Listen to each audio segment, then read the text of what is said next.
आज़ादी दिवस मना रहे हैं, लेकिन यह आज़ादी हमें उपहार में नहीं मिली है। इसके लिए एक लंबी यात्रा करनी पड़ी है, आज़ादी की यात्रा।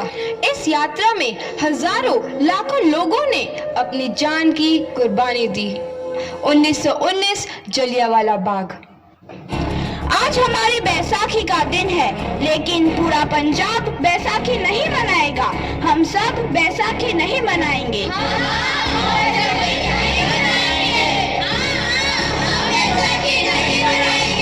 जब तक हम अंग्रेजों को भारत से बाहर नहीं निकाल देते, पूरा पंजाब बैसाखी नहीं मनाएगा। अच्छा, तो तुम सब हमारा विरोध करता है। भाग जाओ यहाँ से, इसका अंजाम बहुत ही बुरा होगा। हम नहीं जाएंगे, तुम लोग जाओगे। हमें नहीं, तुमको भारत से भागना होगा। Soldiers, fire!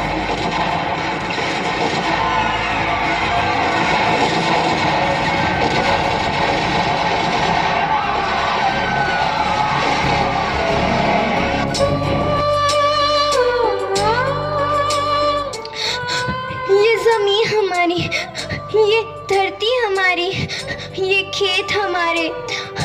अभी थोड़ी देर पहले हमारी ये फसलें लहरा रही थी, पर इन अंग्रेजों ने हमारी फसलें बर्बाद कर दी। इन अंग्रेजों ने एक ही झटके में इन सब फसलों को काट दिया। अंग्रेजों, तुम्हारे इस अत्याचार से हम डरेंगे नहीं। इस अत्याचार का बदला लेकर रहेंगे। हम आजादी लेकर रहेंगे। जलियांवाला बाग हर हिंदुस्तानी की आंख नम कर गया। इस कांड में कितने मासूमों की आहुति चढ़ गई। इतनी हैवानियत से इंसानियत कत्ल कर दी गई। जलियांवाला बाग के हत्याकांड ने आजादी की आग में घी देने का काम किया। मासूम औरतों, बच्चों की दर्द भरी चीखें और सिसकियां इनकलाब का गूंज बनकर उभरी। लाला लाजपत राय, भगत सिंह, राजगुरु, सुखदेव सरीखे क्रांतिकारियों ने भारत की इस जमीन से विदेशी दरिंदों को निकाल फेंकने के मंसूबे मजबूत कर लिए। 8 अप्रैल 1929 लाला लाजपत राय के नेतृत्व में साइमन कमीशन के खिलाफ एक भारी जुलूस निकाला गया। Simon commission, Simon commission, Simon commission, Simon commission, Simon commission, Simon commission, Simon commission, Simon commission, Simon commission. बेवकूफ इंडियंस, तुमको हमारी बात समझ में नहीं आती। Stop this. Simon commission. नहीं मानता। I said stop this. Lala ji, आप आगे बढ़ो, हम आपके साथ हैं। लाला जी, संघर्ष करो, हम आपके साथ हैं। लाला जी, संघर्ष करो, हम आपके साथ हैं। लाठी चार्ज करो।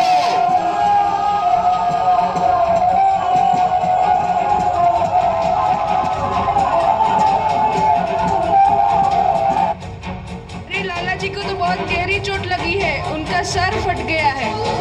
मेरे शरीर में लगी एक एक लाठी अंग्रेजी सरकार के कफन में कील का काम करेगी। ये आजादी की लड़ाई रुकनी नहीं चाहिए। ये जिम्मेदारी मैं तुम सबको सौंप कर जा रहा हूँ। लाला लाजपत राय की दर्दनाक मौत के बाद भगत सिंह, सुखदेव, राजगुरु वतन के इन मतवालों के खून में ऐसा उबाल आया जिसका सामना करना अंग्रेजी सरकार के लिए मुश्किल हो गया।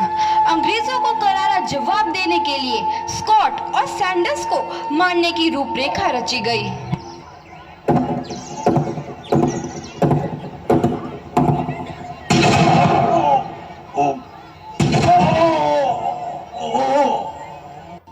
सैंडर्स मारा गया।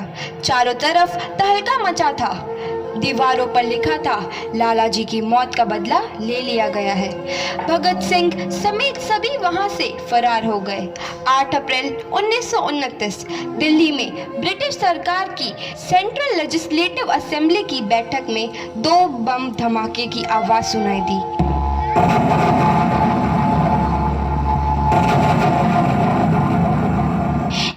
लड़ाकों ने अंग्रेजी हुकूमत को हिला कर रख दिया।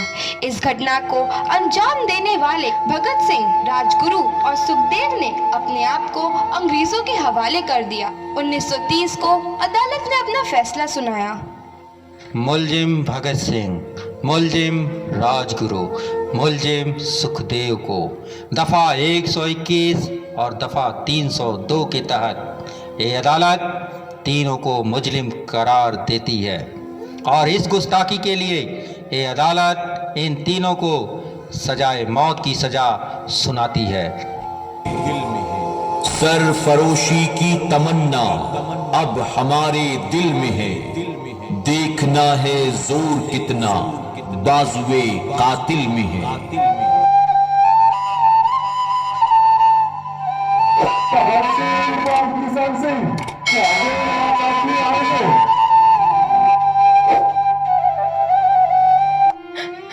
पुत्र की हाल है तेरा? मैं चंगा हूँ माँ, फिक्र करने की कोई गल नहीं। पुत्र, मेरा दिल तेरी तरह पत्थर दिल नहीं होगा। तेरी ये गला सुन के मेरा कलेजा फटे जा रहा है। माँ, मेरा दिल कोई पत्थर जैसा नहीं है, एक वतन परस्त का दिल है जो मेरे देश प्रेम के जज्बे नू ताकत देता है। बेटा, मेरा लाल। माँ, आज मेरी तपस्या पूरी होने जा रही है। जे तू रोई तो मैनू तकलीफ होइया। सोच, तेरा पुत्र आज शादी करने वास्ते जा रहा है। फर्क केवल इतना है, वो घोड़ी पर नहीं फांसी पर चढ़ने वास्ते जा रहा है। आज तू क्रांतिकारी की माँ है, कल तू एक शहीद की माँ होगी। माँ, पुत्र भगत, तू इतनी छोटी उम्र में हम सबको छोड़ के चला जाएगा? तूने जिंदगी में देखा ही क्या है पुत्र? मैंने अपनी माँ देखी है जिसने मुझे एक ही बात बताई है कि बेटे, अपने देश के लिए एक बार मरना 100 बार जन्म लेने के बराबर होता है। अच्छा माँ, अब आशीर्वाद दे, आखिरी बार विदाई लेने का समय आ गया है। भगत, मेरे लाल।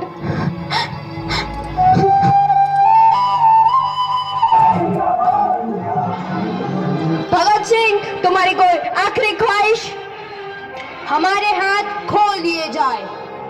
हम तीनों दोस्त एक दूसरे से गले मिलना चाहते हैं। उनके हाथ खोल दिए जाए।